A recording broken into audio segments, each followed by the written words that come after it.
Hello and welcome back to the DazToHue tutorial series. In this video I'm going to be covering off some of the changes and new features in release 0.1. So first let's take a look at the files that are now included in release 0.1. In this release I'm including an example range of motion animation for Genesis 8.1 figures specifically. It took quite a lot of trial and error to put this range of motion animation together, and it's something I'm keen to share with the rest of you. Hopefully it'll be a good starting point for you to create your own range of motion files. No doubt some of you will be able to do much better than what I've done here, but overall I'm pretty happy with the results. So if we take a look inside this Daz Pose Asset Examples folder, we'll see these are essentially animated pose assets for Daz Studio. As I say, they are specifically for Genesis 8.1 figures. I've not tested them on Genesis 8, but they'll probably work there as well. You would install these in the same way you would install any Daz content. I put them in my library under presets, poses, DazToHue, Genesis 8.1. So I won't cover off how to install these, as I'm going to assume you already know how to install content for Daz Studio. Next up in the Houdini digital assets folder, we have the DazToHue assets, our shelf tool, and also this preset. And this preset will apply the correct definitions for the example range of motion animation I'm including. So we'll have a look at that in a little bit. To install these, if you're not sure, you can check out part 1 of the tutorial series where I talk about installing the HDA files and the shelf tool. To install the presets, you go to your Houdini user preferences folder. Again, if you're not sure where that is, check out tutorial 1. Inside there, you'll see a presets folder, and you want to copy the SOP folder into that. So it'll be presets, SOP, and then this DazToHue pose assets file. Obviously, with the HDAs themselves, you just overwrite the existing ones. Finally, I'm including an example animation blueprint, which just has all the pose driver nodes set up for this example range of motion I'm including. So we'll go through that in a little bit more detail later. To get started, you would head into Daz Studio, and here we just have Genesis 8.1 figure I've been testing with. So what we'll do is navigate to where you've installed the example range of motion files I'm including. You can see here, as I was developing them, I broke it into quadrants. So I have just the left arm, left leg, arm, right leg, and the spine. I've also included the retargeting poses. And then I have this example from preset, which is basically all of these combined into a single animation on the timeline. That's what I'll be using, so I'll just double click that to load that into the timeline. If you scrub through that, as I talked about in, I think it was the second part of the tutorial series, I put all of the left-hand side or left side poses together, and then the right side, and then finally go up the center. Overall, it's 417 frames, actually 418 frames long. It was originally 700, so I did manage to reduce it considerably whilst still keeping what I consider to be a reasonable quality. But as I say, some of you will no doubt be able to do a better job, but this is just an example to get you started, hopefully. So once you've applied this range of motion animation onto your character, you would export the files as I talked about in part 2 of the tutorial series. So I won't cover that again here. Instead, we'll just jump over to Houdini and take a look at some of the changes that have been made there. So here we are inside Houdini, where I have this Genesis 8.1 figure I've been testing with. Now, as we've updated the digital assets that we had previously, I very much encourage you to start with a new scene. The reason being that I felt it was necessary to rename a lot of the internal parameter names on each of the nodes. And because I've done that, it means that if you are working with an existing scene, the values of those parameters will have been wiped. And I apologize for doing that, and it's something I certainly want to avoid having to do in future.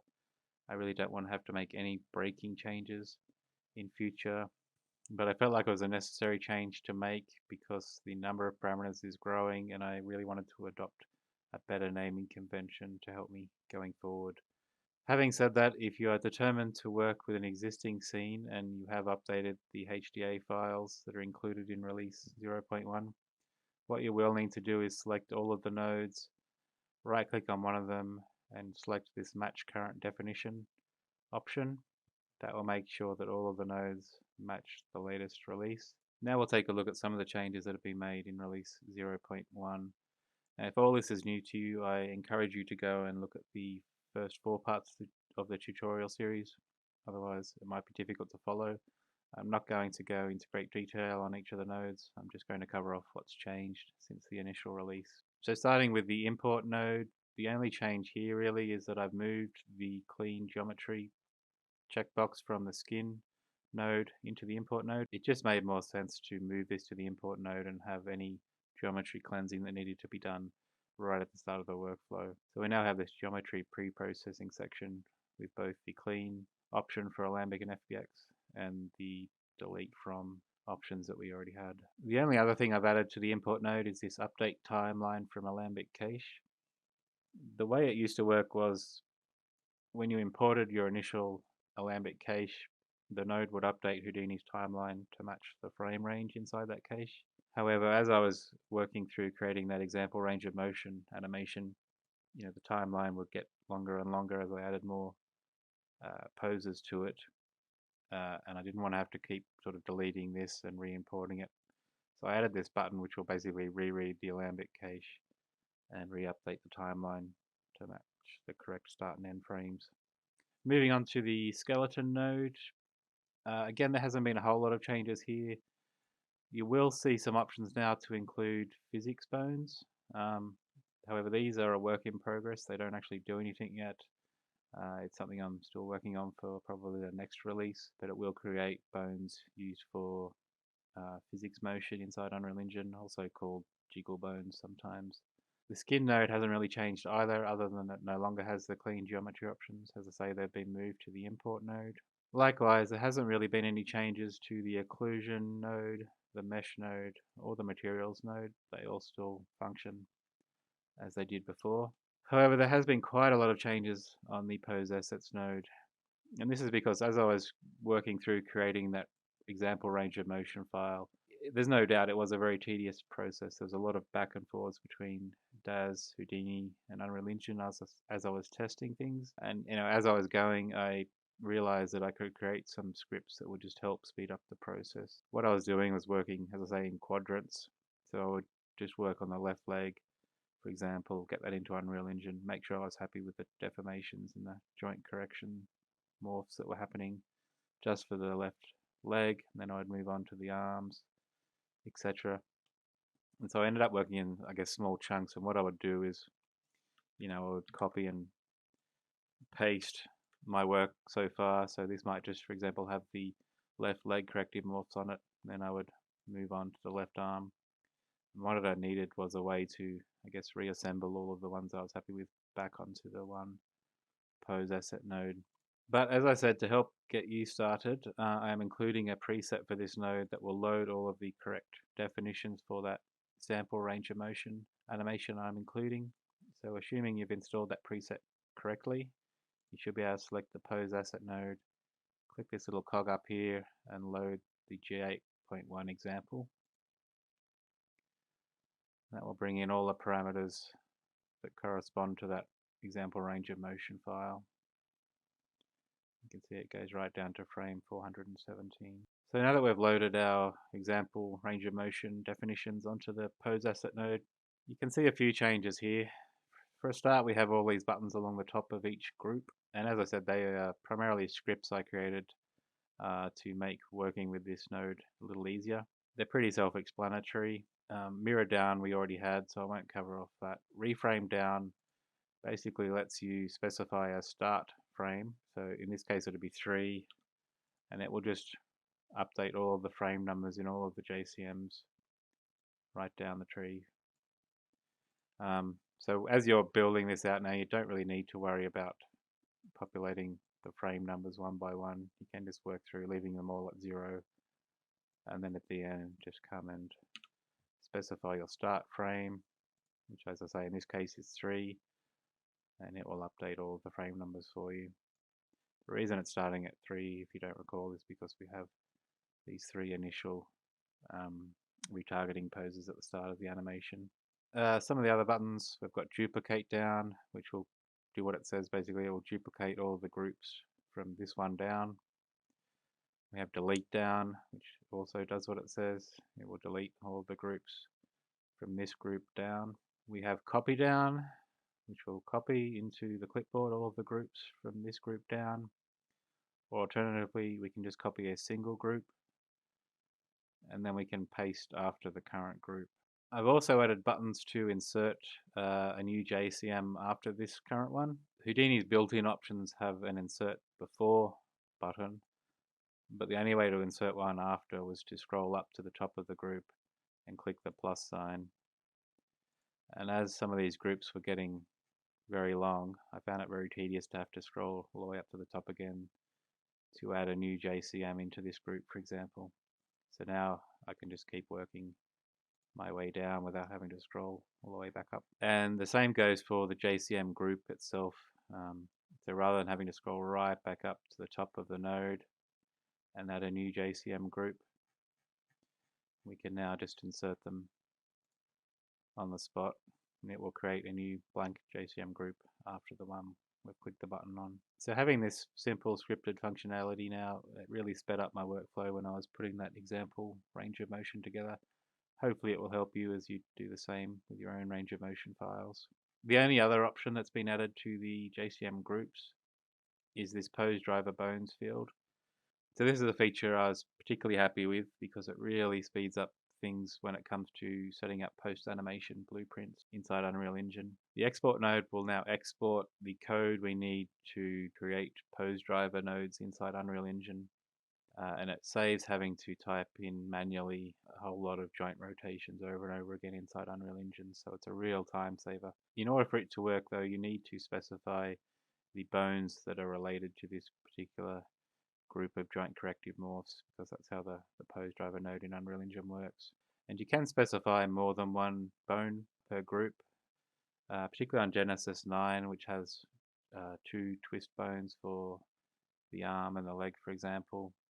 You would specify both of those joints. We'll take a look at what that actually exports out the other end in a little bit. Finally, the last thing that's changed for the pose assets node is the default visualization option. So now, rather than just showing the FBX and Alembic characters side by side, it will actually now replicate what the machine learning deformer view does in Unreal Engine. So we take a look at an example frame. What it's doing for each frame or each pose in our range of motion file is it's showing the difference between the FBX vertex positions and the Alembic cache vertex positions. This is called the delta between those 2 positions. So as I say, if you've played around at all with the machine learning tools in Unreal Engine, you'll be familiar with this sort of view. It's a good way as you're working through putting your own range of motion file together to determine whether a particular pose is worth having a corrective morph for.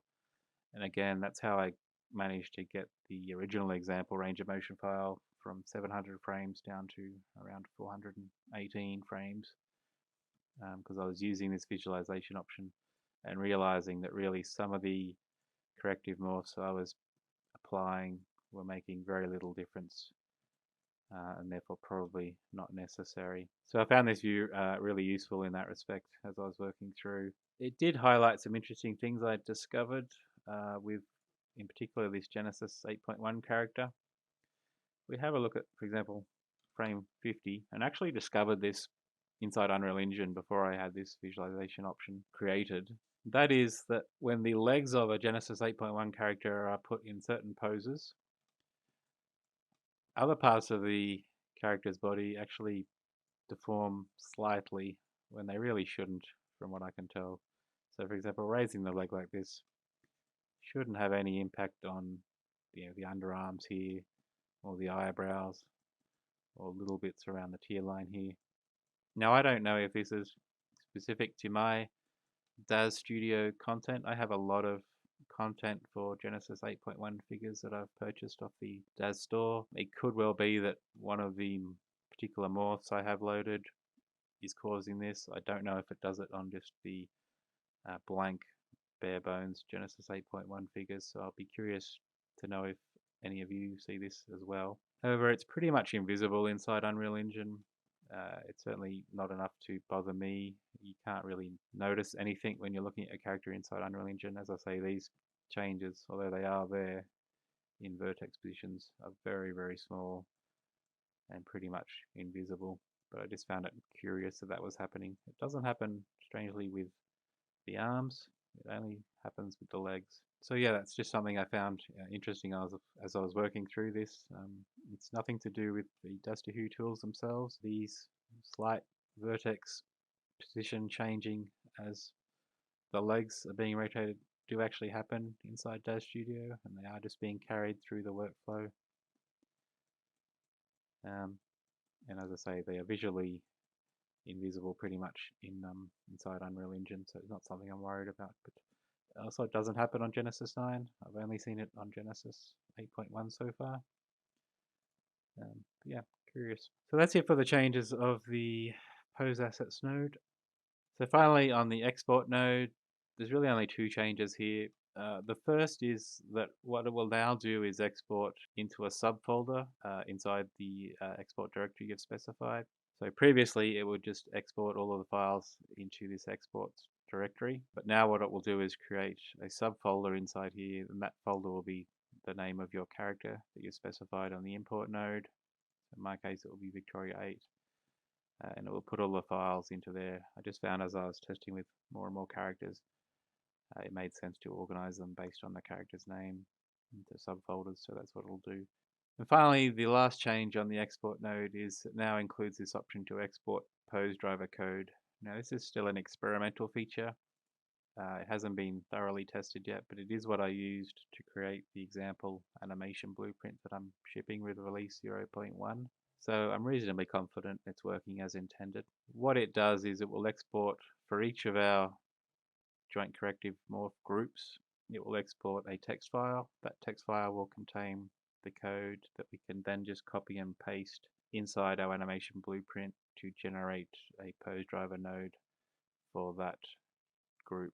You'll see what I mean in a little bit, but it is a huge time saver in that we now no longer need to manually key in each of the joint rotations inside Unreal Engine, which was a very tedious process. So that's a very quick overview of the changes in release 0.1. So what I'll now do is export this character out, and then we'll jump into Unreal Engine and take a look at some of the changes there. So here we can see all of the files that it's exported out for us. You can see it's been placed into a subdirectory with the name of our character, in this case Victoria 8. We have all of the same files that we previously had. So our pose asset names, our JCM methods, our main character FBX file, and just some example animations that I've retargeted onto this skeleton. But we also have a new folder in here for pose drivers. So if we dive into that, we can see that we have a text file for each of the JCM groups that were defined on our pose assets node. If we just open one of those, you can see it looks like this.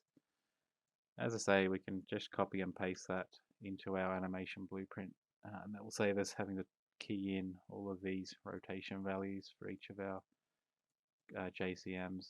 We'll have a look at that in a little bit. So here we are inside my Unreal Engine dev project, and we can see this DazToHue folder and then a Genesis 8.1 folder inside that. And here we can see the example animation post-processing blueprint that I've bundled with 0.1 release.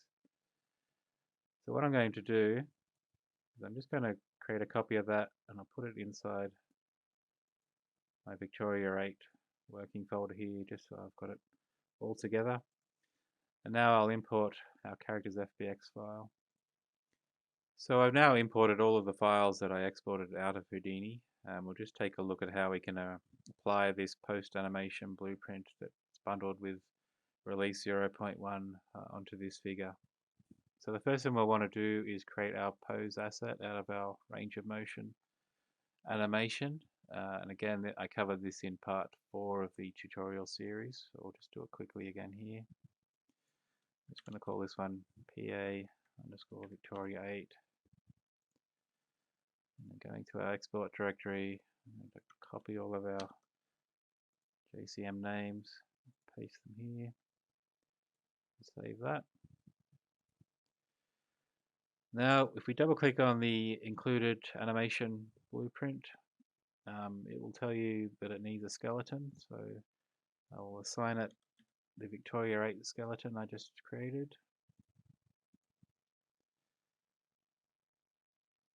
And then if we go to the animation graph, you'll see all of the pose driver nodes set up for this example range of motion file. Now, what it needs, each of the nodes needs to know about this pose asset file we just created.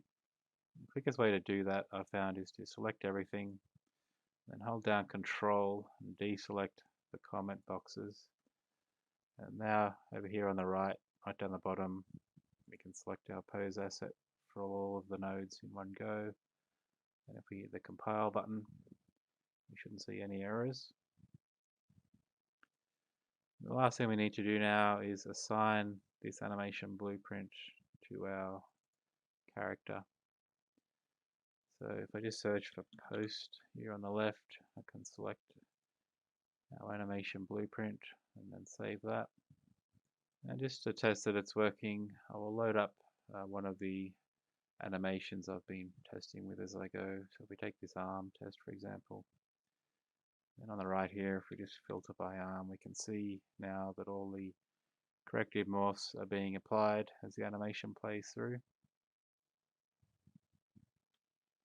We can also scrub through and test things ourselves. You can disable temporarily the post animation blueprint to see the difference they're making. Now, this example range of motion file isn't perfect. I've no doubt some of you out there will be able to do a much better job putting one together, and if you do, I'd very much like to see an example of what you've come up with. It'd be great if we could start to share some of our insights, particularly around things like the pose driver nodes. There's very little documentation around how to use them effectively. So I've gotten to this point through a lot of trial and error, and I'm sure we'll be able to help each other down the track. So that all seems to be working. Now, before ending this video, we'll just take a quick look at how I used these pose driver code that our Houdini assets exported for us to create this example animation blueprint. It's very simple. All you have to do is open one of these text files. So for example, I usually start from the toes up. So in this case, I open the ball underscore L0. I just select all of that, copy the text, and then just paste into the blueprint. And just do another one quickly. In this case, will be the foot.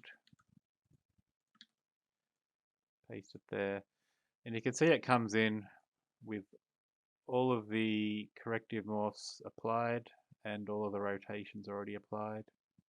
So without this additional feature in release 0.1, it was very tedious to copy all of these rotations across. So this has really sped things up in terms of being able to test and iterate through creating post-animation blueprints. Now they all come in with their solver type set to interpolative and automatic radius. So you will no doubt want to change some of the RBF parameters depending on which joint you're working with and how you want to set things up. But as I say, it certainly saves you having to rekey all of these in, so it's a huge time saver. So that's it for the changes and additions in DazToHue release 0.1. I would like to thank all of those who have downloaded the assets so far, in particular those who have been able to contribute financially. Your support is very much appreciated. If you do find the tools useful, please consider supporting their continued development. But even if you can't, I'd very much appreciate any feedback or comments or suggestions in how they could be improved. And I'd also really appreciate you giving a rating here on the Gumroad product page, as it will just help to get the word out there. So that's it for now. I'll see you in the next video. Thanks.